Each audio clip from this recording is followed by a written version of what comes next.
На канале Абхазского телевидения вы смотрите информационный выпуск Камши-Кушара. Здравствуйте. И сегодня в выпуске.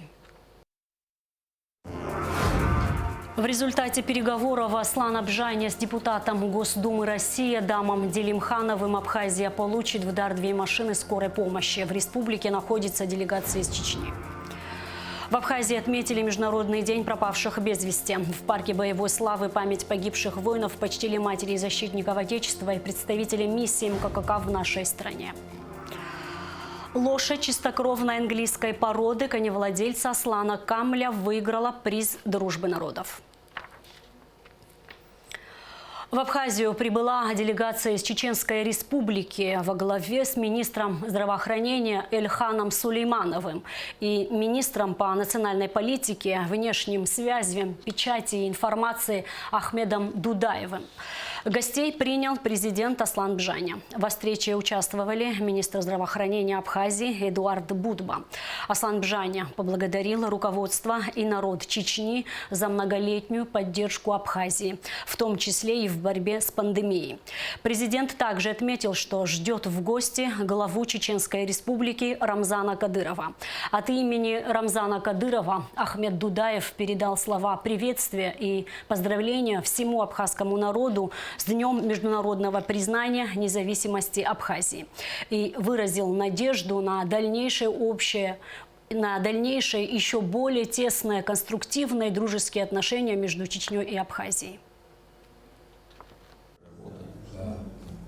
Недавно приезжал депутат Государственной Думы, наш друг. Мы просто пообщались, и было принято вот это решение оказать поддержку, потому что есть беда, а в беде мы всегда друг друга поддерживаем. Дай Бог, чтобы никогда не было беды, чтобы эту пандемию мы преодолели. Мы, конечно, ее преодолеем. И впереди, чтобы были светлые, добрые, хорошие времена. Я очень рад вас видеть. И всем, кого нет, здесь вместе с вами от моего имени большой привет. И жду в гости руководителя республики в обязательном порядке. Мы как договаривались. И вас всегда жду в гости, потому что мы очень рады нашим братьям. От главы республики, Чеченской Республики, Героя России Рамзана Абжаня Кадырова и поздравления для всего абхазского народа с прошедшим праздником, Днем признания независимости, с наилучшими пожеланиями. Мы знаем, в Чеченской Республике любим, уважаем абхазский народ с его богатой древней историей, культурой. Мы дорожим нашими братскими отношениями, знаем, с какими проблемами исторически на разных этапах истории приходилось столкнуться абхазскому народу на пути к своей независимости. От себя лично, от министра здравоохранения Эльхана Абдуллаевича хотим вас поблагодарить, что в своем плотном графике, насыщенном плотном графике нашли возможность, время лично встретиться. Очень приятно. Как сообщалось ранее, в результате переговоров Аслан Абжаня с депутатом Государственной Думы России Адамом Делимхановым Абхазия получит в дар еще 2 машины скорой помощи. По информации министра здравоохранения Чечни, машины уже находятся на границе. Аслан Абжаня также предложил обсудить возможности организации приезда чеченских детей на летний отдых в Абхазию, что будет способствовать знакомству и дружбе между молодыми поколениями Абхазии и Чечни. В завершении встречи участники обменялись памятными подарками. Высотный комплекс в Грозном-Сити и мечети имени первого президента Чеченской Республики, Героя России Ахмада Хаджи Кадырова. Отмечается 70-летие со дня рождения первого президента Чеченской Республики. И по всему миру тысячи мероприятий, в том числе в регионах, в других странах. И у нас в основном подарки, символизирующий именно вот эту дату, 70-летие первого президента, такую медаль, и книгу, и коллеги твоему Эльхану. И спасибо. Книга нашего историка, писателя, вице-премьера правительства Чеченской Республики Джамбулата Умарова про историю города Грозного. Спасибо. Вам передать. Спасибо вам большое. 2011 года в Абхазии действует программа Международного комитета Красного Креста по поиску пропавших без вести. После Отечественной войны народы Абхазии буквально до недавнего времени в нашей стране считались пропавшими без вести 222 человека из числа бойцов и мирных жителей. Благодаря этой программе, которая действует и сегодня, их количество значительно уменьшилось. 30 августа в Абхазии отметили Международный день пропавших без вести, утвержденный ООН в 2010 году. В парке боевой славы матери защитников Отечества и представители миссии МККК в нашей стране почтили память погибших воинов. Абхазия приступила к поиску пропавших без вести в 1994 году, когда была создана Государственная комиссия по пропавшим без вести при президенте Республики Абхазия. Комиссия начала составлять базу данных о пропавших во время боевых действий военнослужащих абхазской армии и мирных граждан. Были опрошены сотни свидетелей исчезновения людей, изучены архивные материалы судебно-медицинской экспертизы Сухума и больниц Абхазии. Проводились интенсивные переговоры с грузинской стороной с целью нахождения пропавших без вести или выяснения их судьбы. В Абхазии за период грузино-абхазской войны пропали без вести до 200 человек. В 2011 году в республике начались работы по эксгумации тел погибших с целью их дальнейшего опознания. Таким образом, начала работать программа миссии Международного комитета Красного Креста в Абхазии согласно договоренности с правительством нашей страны. Уже в декабре 2013 года были названы имена первых 7 опознанных бойцов, эксгумированных в Сухуме в парке славы. Как и все остальные родители, чьи дети пропали без вести, я лично ждала и надеялась на это. И даже мы издали книгу «Надежда не умирает». Есть такая поговорка, что надежда умирает последней. Но мне захотелось, перефразировать это название и сказать, что надежда все-таки не умирает. И на самом деле так, наверное, получилось, что очень многие из таких же матерей, как я, чьи дети были опознаны. Первая была волна опознана в 2011 году, мы своего опознали в 2013 году. Среди таких же славных бойцов абхазской армии был найден и Арзамет Тарба вместе со своим другом Зураба Магрба, что очень тоже было для нас важно, потому что когда мы опознали своего сына, нам об этом сказали. Мой второй сын, кавалер ордена Леона, Дима Тарба, сразу спросил, а Зураба не нашли? И знаете, это вот, боюсь, сейчас расчувствуюсь.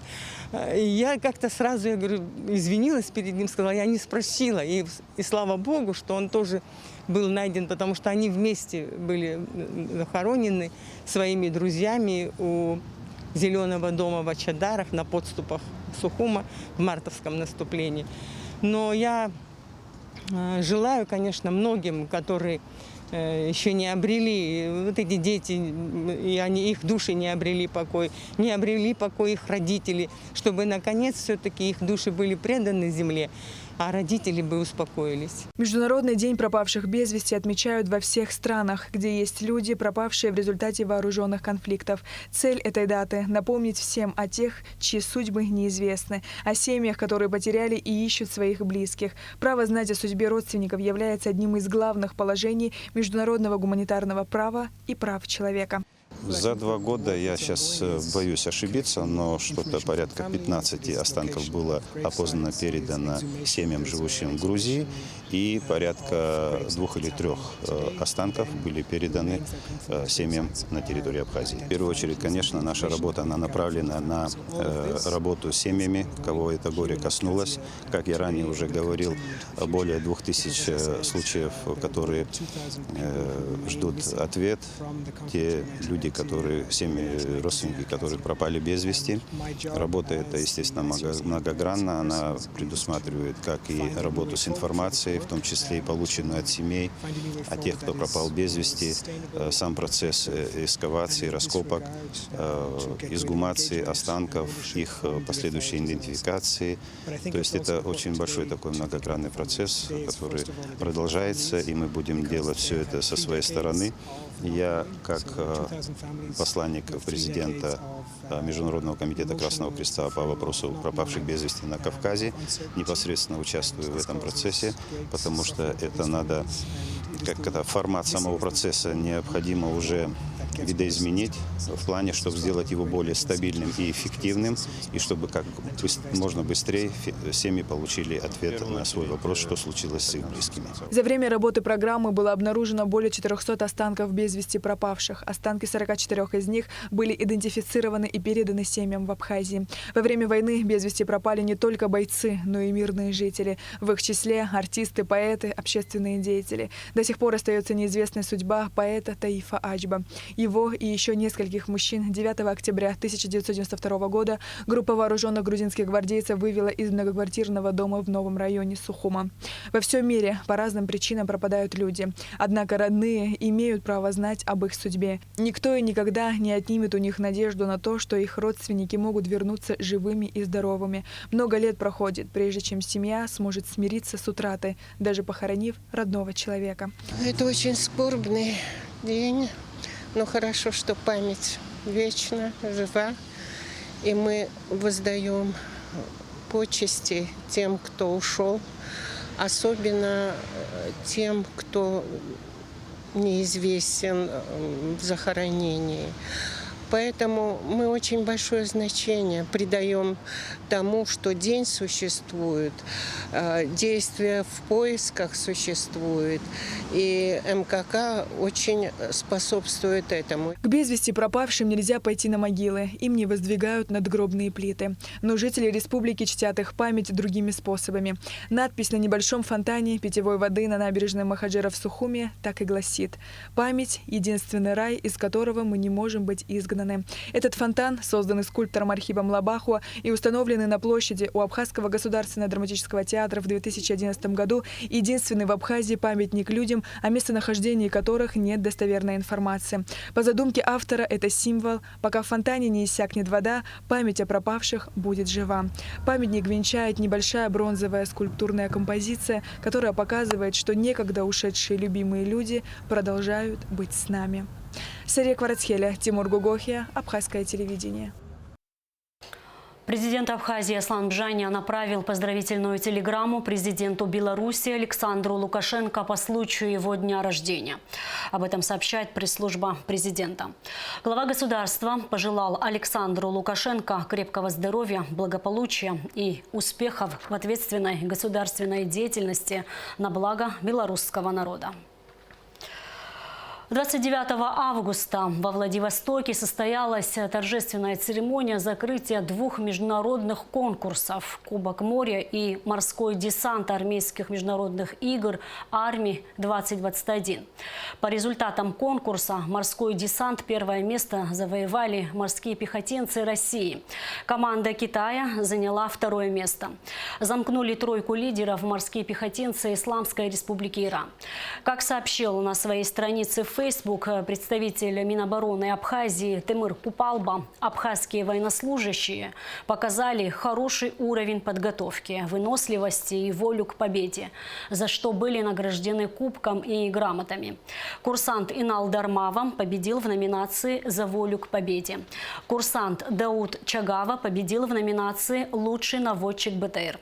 Впервые в конкурсе принимали участие 2 союзных российско-абхазских экипажа БТР-82А, командиры которых старший лейтенант Аляс Амаба и старший лейтенант Тимур Лабия были награждены дипломами армейских игр.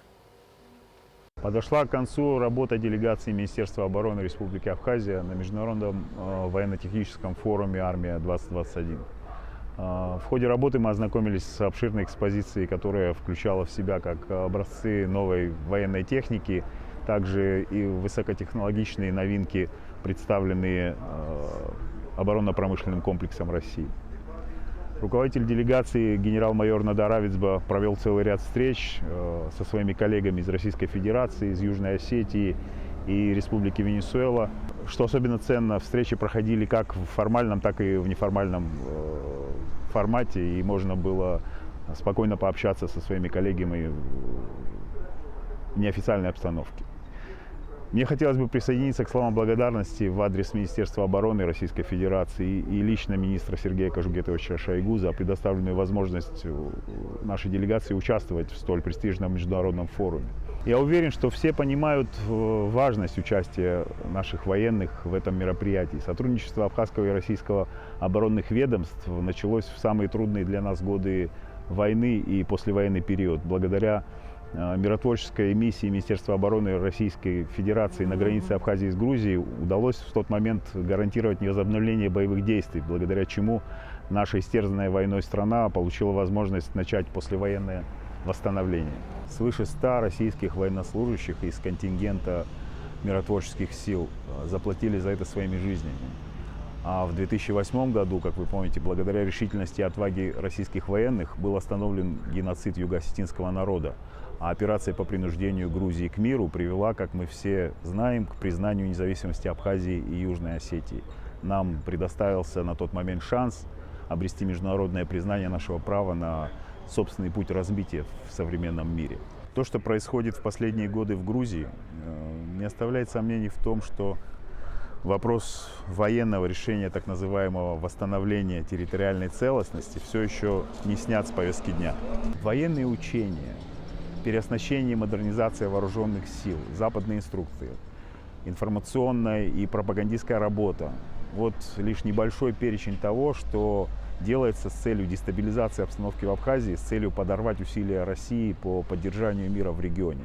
В этих условиях крайне важно продолжать наше сотрудничество в рамках имеющихся договоренностей и развивать то, что сделано руководством наших стран за эти годы. Я напомню, что подписан целый ряд важнейших соглашений, таких как договор о сотрудничестве и стратегическом партнерстве, который предусматривает право на коллективную оборону в случае военного нападения на одну из наших стран. Соглашение о военно-техническом сотрудничестве и модернизации вооруженных сил Абхазии, которое также успешно выполняется. Соглашение о совместных усилиях по охране государственной границы. Фактически на основе этих соглашений создан военный союз двух наших стран. Также развивается и гуманитарное сотрудничество. В военных вузах России учатся десятки и десятки наших студентов и курсантов на разных факультетах. И, конечно, хотелось бы отметить, что в этот сложный период пандемии российские вооруженные силы оказывают гуманитарную помощь нашей республике. Вот уже второй раз в Абхазию прибыл мобильный госпиталь, который помогает нашим медицинским учреждениям и наравне с ними борется с этой страшной болезнью. Я уверен, что альтернативы нашему сотрудничеству просто нет. Его необходимо расширять, наполнять новыми форматами, новыми направлениями. И вот форум, прошедший, завершившийся, он яркое тому подтверждение нашего взаимодействия. Из-за последствий коронавирусной инфекции скончалась заслуженная артистка Абхазии Дыгей, актриса Абхазского государственного драматического театра Роза Дбар. Актриса посвятила театру 40 лет жизни. За эти годы она сыграла множество ролей в таких спектаклях, как «Белая гора», «Тень», «Берег моря», «Махаджиры», «Махаз», «Дочь солнца» и другие. Роза Дбар великолепно играла как главные, так и второстепенные роли. Ее уход из жизни – большая потеря для Абхазского театра. Память о ней всегда будет в сердцах ее преданных зрителей, друзей и коллег.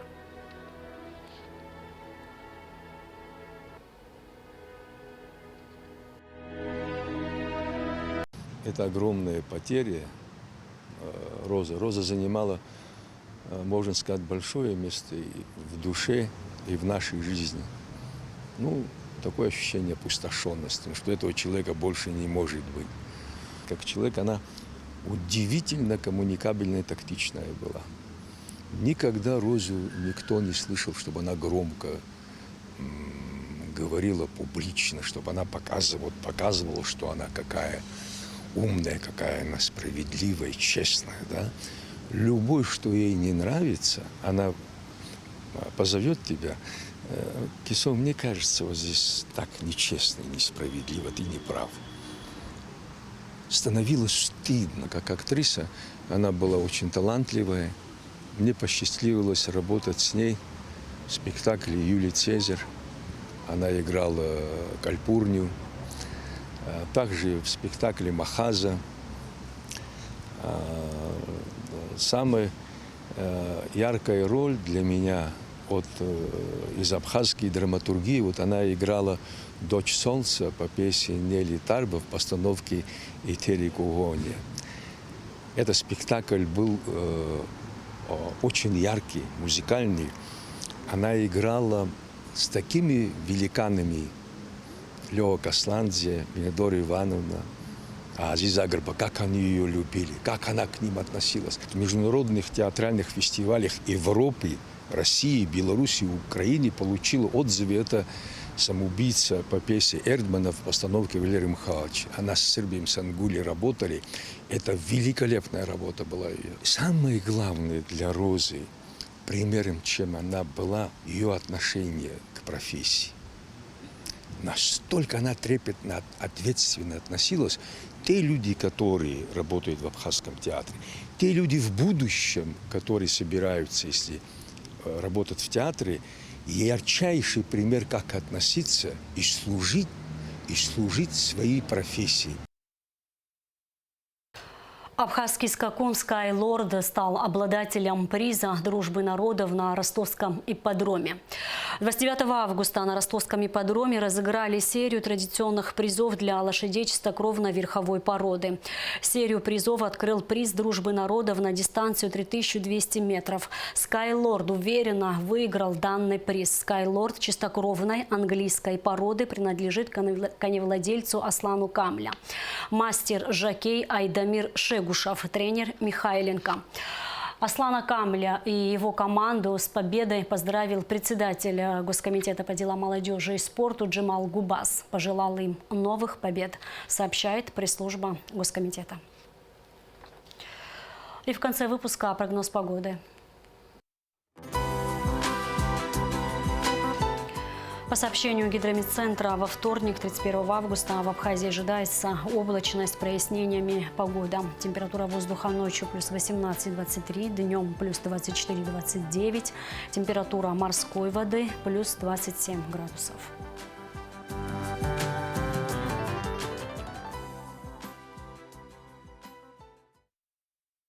На этом наш выпуск завершен. Всего вам доброго.